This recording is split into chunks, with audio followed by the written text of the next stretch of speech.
Hello दोस्तों, नमस्कार, प्रणाम। हमारे यूट्यूब चैनल पे आप सब लोग का स्वागत है। आशा करते हैं आप लोग स्वस्थ और मस्त होंगे, बहुत अच्छे होंगे, बहुत प्यारे होंगे। और हम सुनाने जा रहे हैं आप लोग को बहुत सुंदर, बहुत प्यारी कजरी गीत। इस गीत को आप लोग सुने, अपना ढेर सारा प्यार सपोर्ट इस पर जोड़ दें, कमेंट बॉक्स में अपनी राय दें, लाइक सब्सक्राइब शेयर नहीं किए तो ज़रूर करें और एक बार हमारे चैनल से आप लोग ज़रूर जुड़ें। बहुत प्यारे कजरी गीत हैं।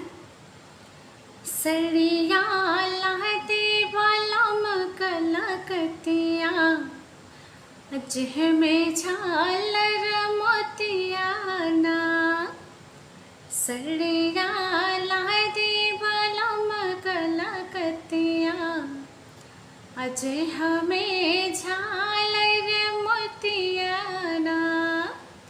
जेह में झालर मोतियाना, जेह में झालर मोतियाना। असड़िया लादे बलम कलकतिया, जेह में झालर मोतियाना। सड़िया लादे बलम कलकतिया, जेह में झालर मोतियाना। जब से लैला करा के गवना, जब से लैला करा के गवना। माना नाही को कहना, जब से लैला करा के गवना।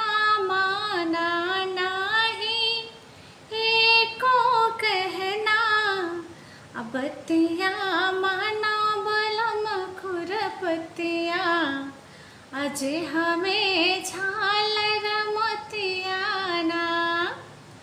बतिया माना बलम खुरपतिया, जेह में झालर मोतियाना।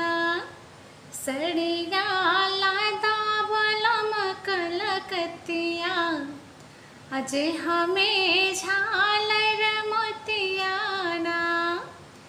जेह में झालर मोतियाना, जेह में झालर मोतियाना।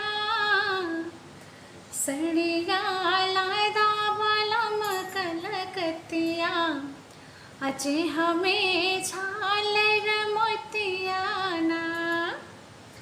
ननदो के दिहला हाथ के कंगनवा, हम मागित तू करेला बहनवा। ननदो के दिहला हाथ के कंगनवा, हम मागिला त करेला बहनवा। रखले बड़ा कवनो सवतियाना, रखले बाड़ा कवनो सवतिया, जेह में झालर मोतियाना। रखले बाड़ा कवनो सवतिया, जेह में झालर मोतियाना। जेह में झालर मोतियाना, जेह में झालर मोतियाना। असड़िया लादा बलम कलकतिया, जेह में झालर मोतियाना।